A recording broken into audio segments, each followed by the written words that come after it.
March 17, 1923, the evening, despite being unusually calm considering the national mood then, a small building on the Robinson Road in Kozhikode was buzzing with activity.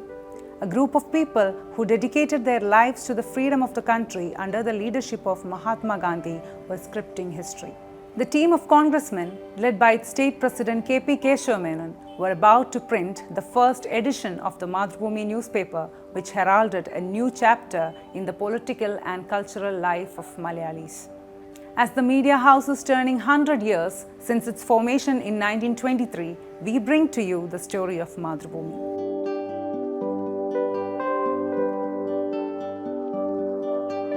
A section of Congress leaders was agitated over the fact that the campaign of the party was not being taken up by the existing newspapers.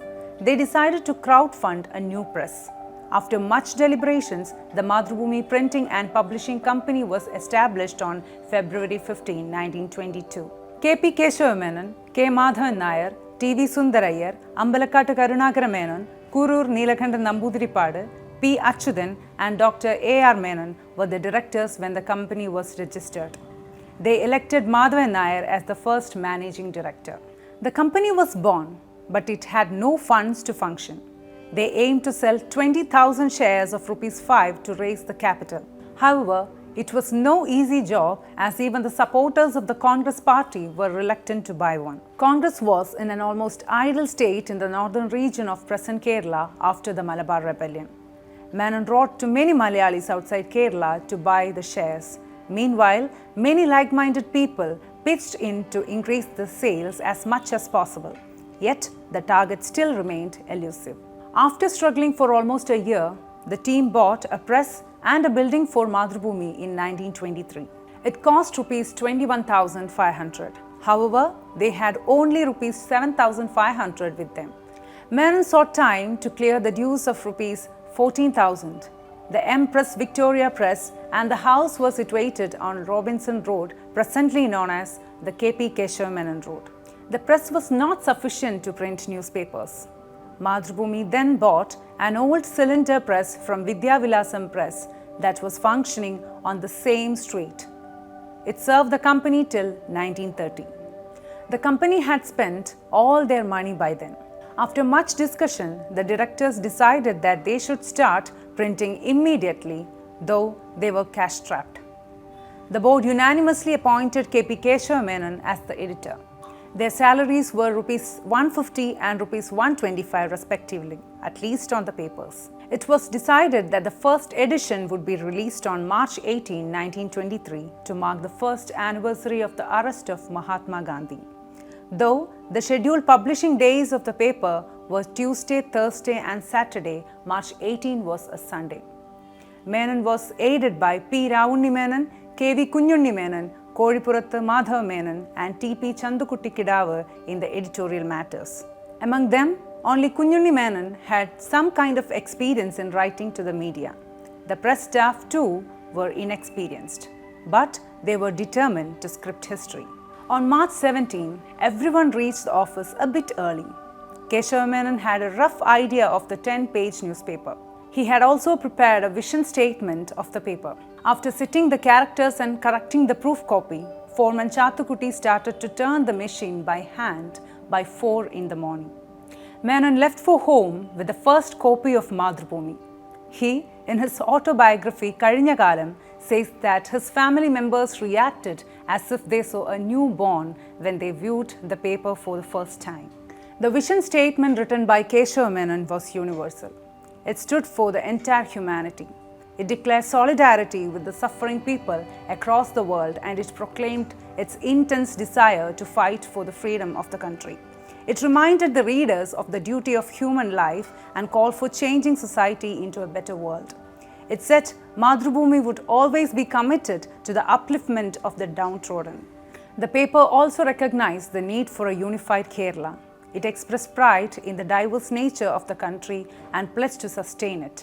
It also stated that all humans are equal and the paper will be impartial to the core. അത് അന്നത്തെ മുഖപ്രസംഗമായിരുന്നു.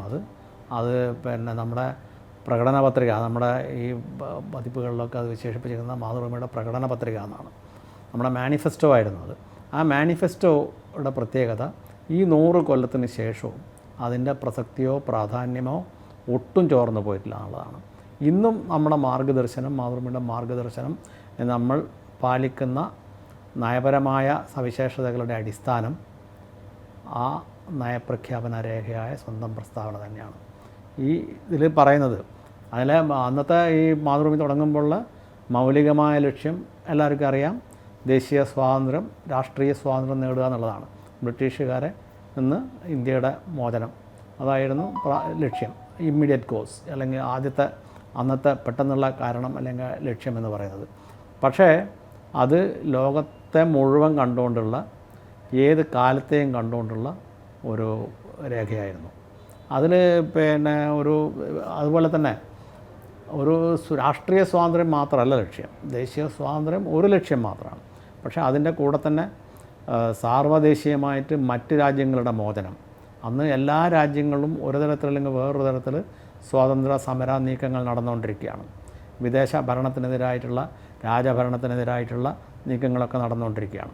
അപ്പം അതിനൊക്കെ പിന്തുണ കൊടുക്കുന്നതും പിൻബലം കൊടുക്കുന്നതും സഹായിക്കാൻ മനസ്സുള്ളതുമായിട്ടുള്ള പ്രസ്താവനയായിരുന്നു.